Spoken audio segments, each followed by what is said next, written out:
Let's start our press conference. We are having Russian PR Vasily Nebenzia as the speaker. Ambassador, you have the floor. Once again, good afternoon. I'm grateful you came.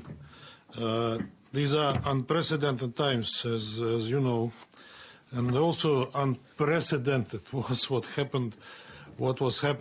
has happened yesterday and today. Unprecedented, unbelievable, unthinkable that we were denied a Security Council meeting that we requested today from the British presidency.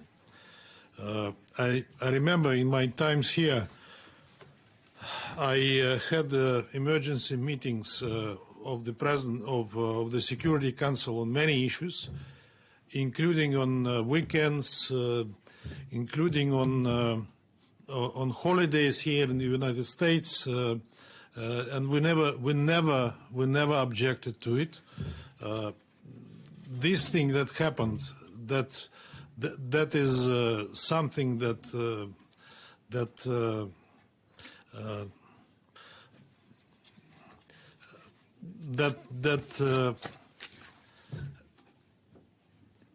is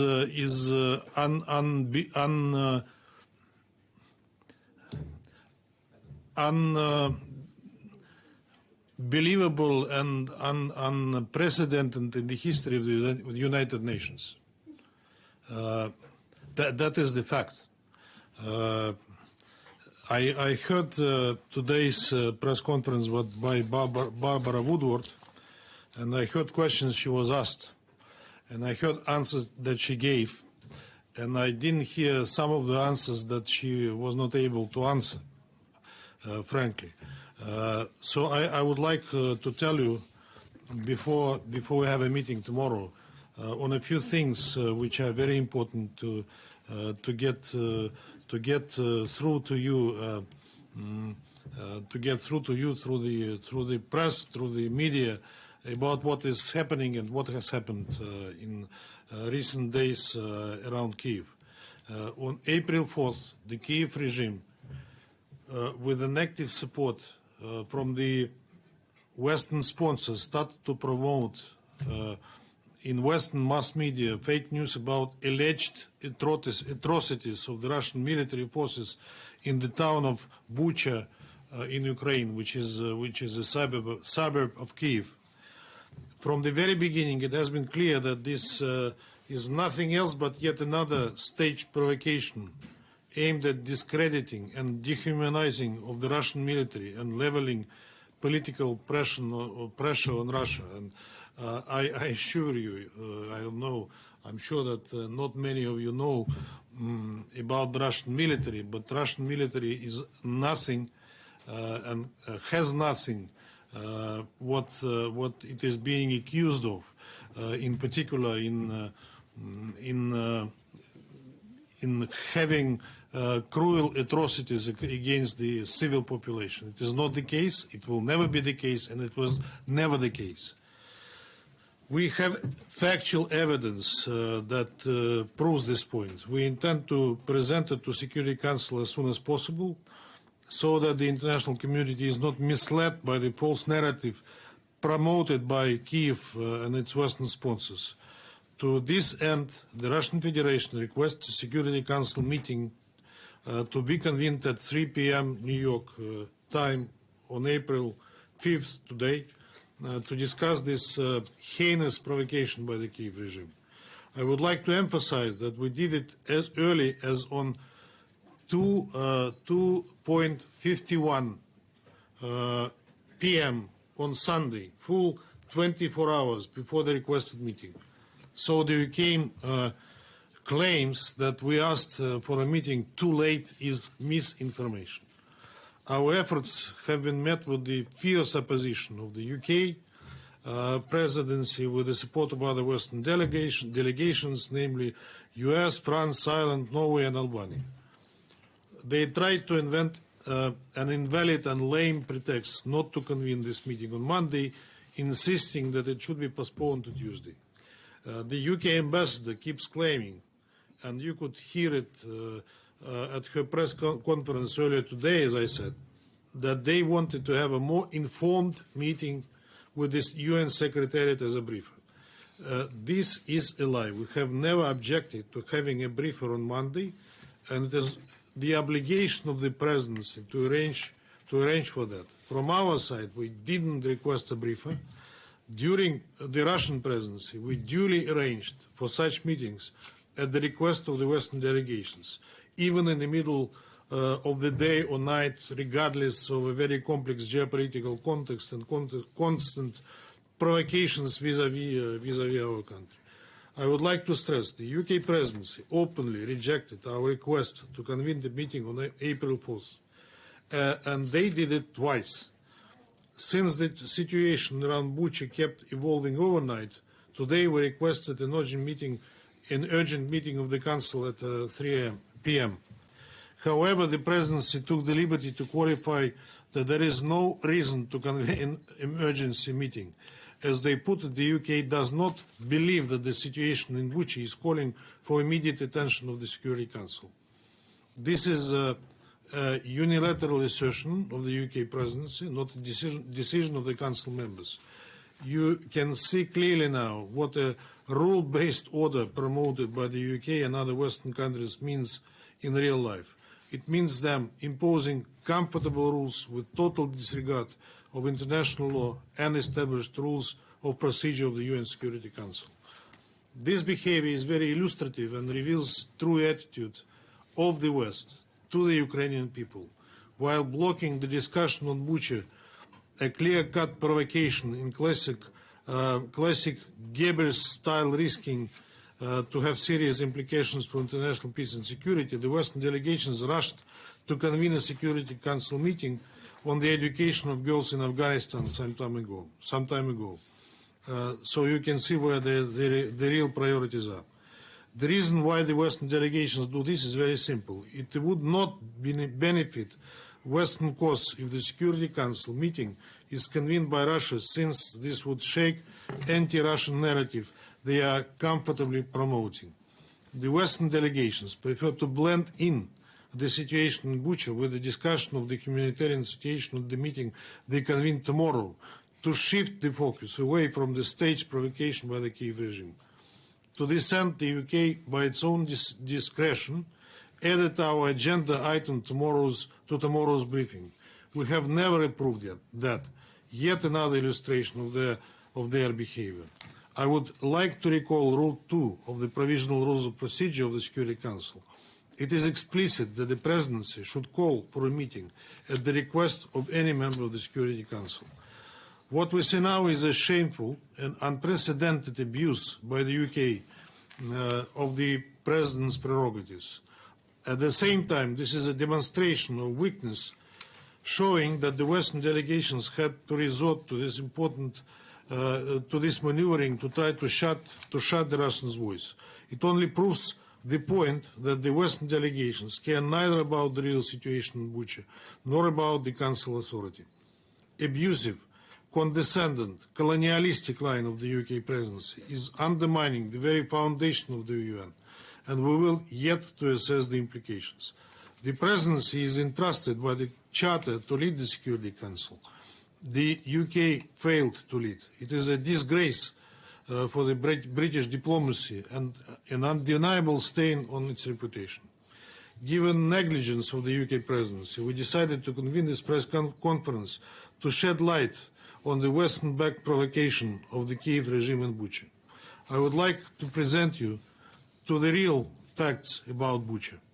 During the time that the town has been under the control of the Russian armed forces, not a single local resident has suffered from any violent action. For as long as the town was under the control of the Russian armed forces, locals were moving freely around the town and using cellular phones, so they could post in the social media any photo and video footage on any theoretical harassment if this was the case. However, that didn't happen. Let me address the developments in the chronological order. On March 30, following another round of talks in Ankara, Russian Ministry of Defense have announced the withdrawal of forces from a number of regions, including Bucha. That fact was confirmed the next day by the mayor of Bucha.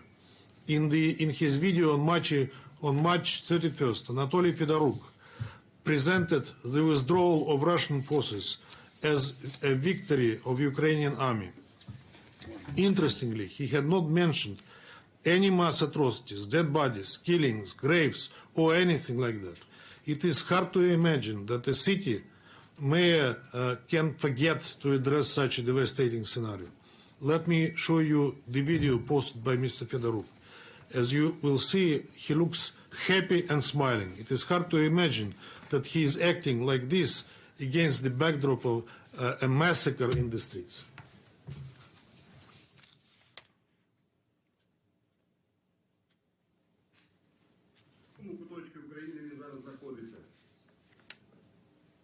Перевод есть?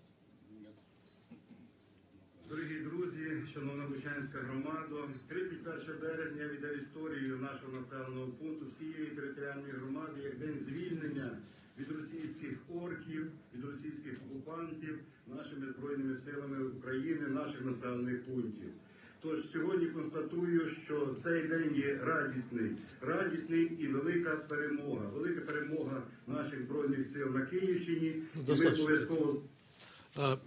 I will not translate it, that's in Ukrainian, but that's what I said. He's happy that the Russian troops withdrew, and that's a great victory for the Ukrainian army. And nothing mentioning about any atrocities that happened in the city.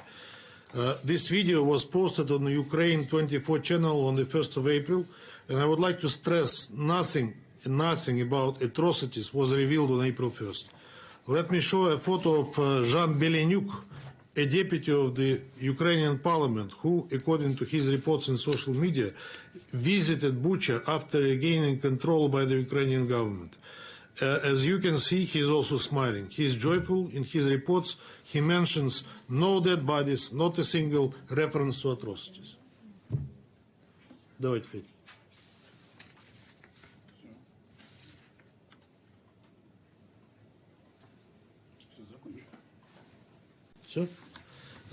On April 2nd, the National Guard of Ukraine posted on official resources a video from Bucha. Let me show you the footage. The video captures members of Ukrainian armed forces entering Bucha. The footage shows no dead bodies in the streets. The Ukrainian military interviewed several people in different locations across the town. None of them said a word about any massacre or mass killings. Camera also captures videos behind these people with no dead bodies inside.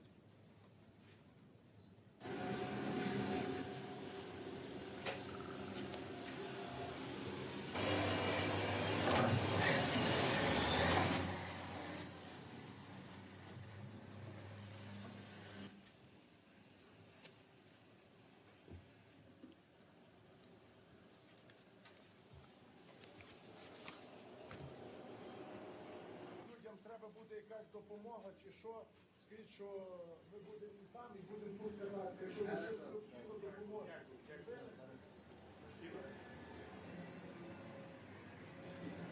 That is in half Russian, half Ukrainian.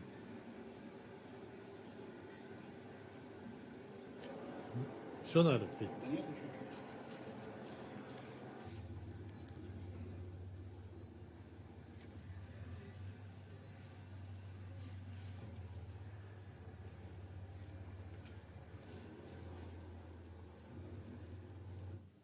To sum it up, there are no reports of the atrocities which are accredited to Russian military in Bucha,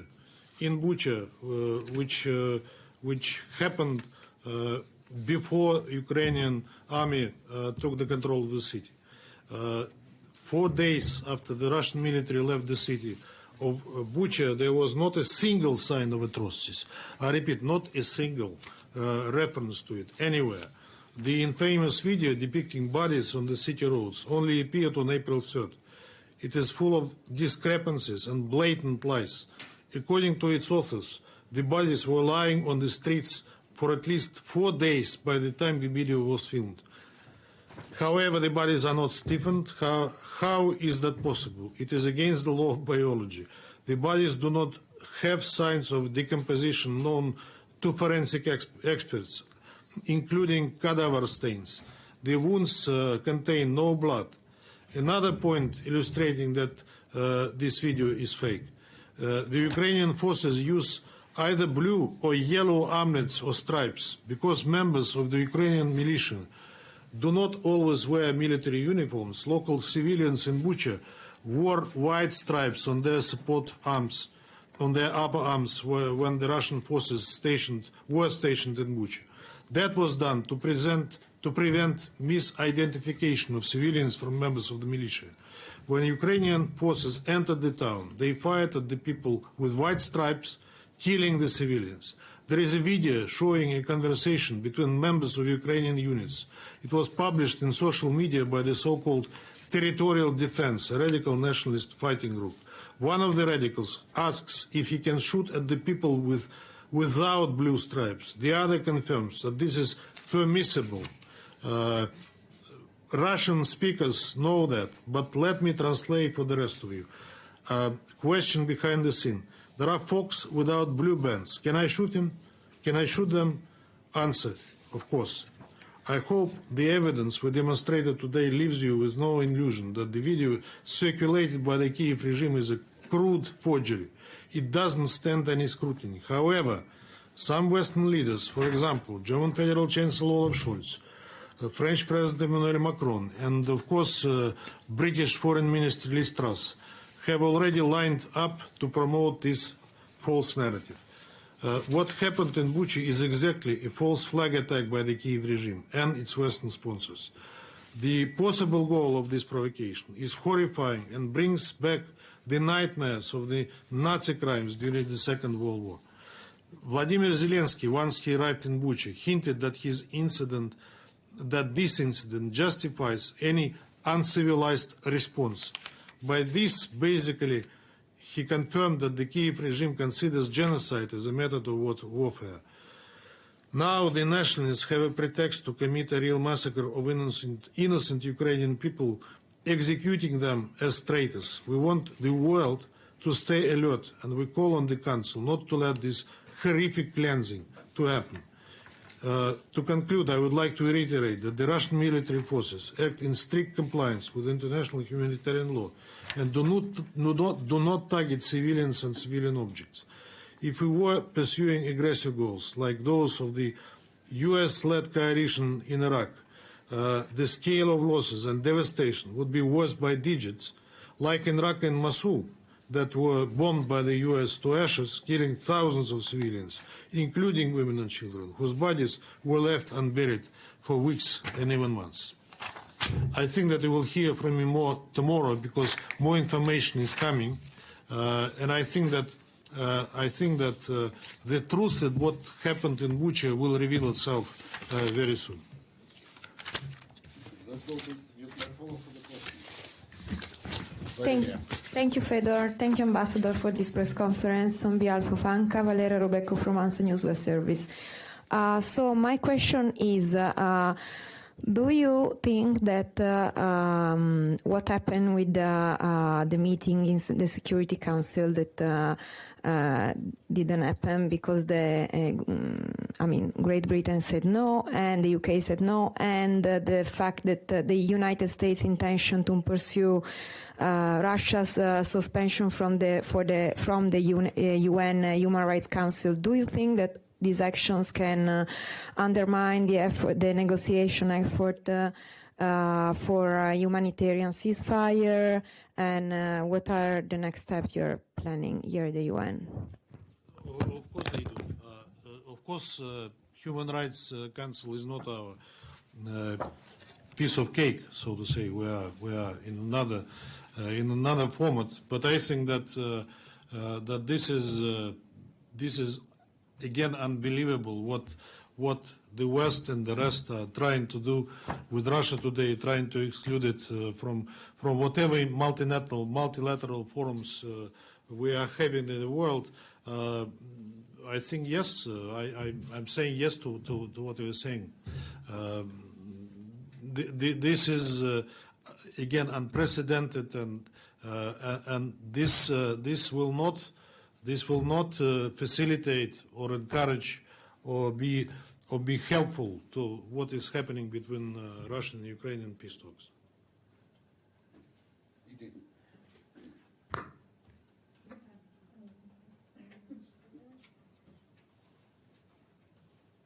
Thank you very much, Mr. Ambassador.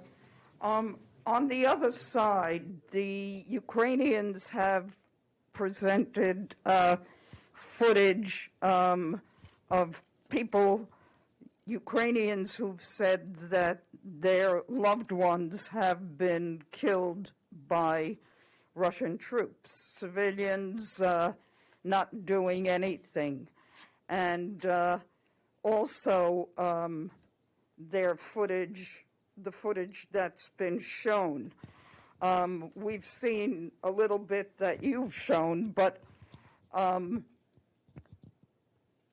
do you consider that the statements of these women and family members who've watched their own loved ones being killed by Russian troops are fake?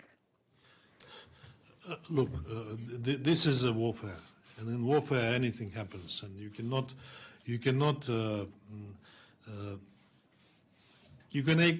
exclude that civilians are dying in a war, and that is a sad fact of life. But the footage that we are being presented with, in particular in Bucha, on which I spoke, does not give us any doubt that that was a stage. That was a stage, and we will present more evidence on that tomorrow when we speak in the Security Council. I'd like to ask you one follow-up question. The Ukrainian Prosecutor General, Irina Venediktova, today told Ukrainian television that the situation in a town called Borodyanka may be worse than Bucha in terms of people who have been found killed. That town was also occupied by Russian forces until recently. Do you know anything about that? Frankly, no. I just hear it from you as you speak. Yes, Pamela. Thank you, Ambassador. Thank you, Fidor. Thank you, Ambassador, for the briefing. It's Pamela Falk from CBS. My question is about Bucha. There are pictures, there's eyewitness evidence. What are you saying about how this happened? And you did show us pictures of 2 pregnant women who were fake photos, and we saw one of them give birth and we saw the other one die. Why do you believe that the pictures and the story you're getting right now and telling us are true about Bucha? I just saw a footage today on the Russian television of the lady that gave birth in Mariupol, and she admitted that was a fake. She's a Ukrainian blogger named Mariana, I forgot her surname. She admitted that was a fake, that she was made to make that footage. Now, if you look carefully at what you see in Bucha, about the corpses that lie on the streets, that were never existing before the Russian troops arrived, before they left, and suddenly they appear on the streets, lying on the road, one by one, right and left. Some of them are moving. Some of them are showing the signs of life. You cannot escape from an understanding that is a stage. That is a stage, that is a fake, that this is a provocation, because as I said, and you know it perfectly well, that besides the warfare, we have an information war, and the information war is raging, and we have evidence that that was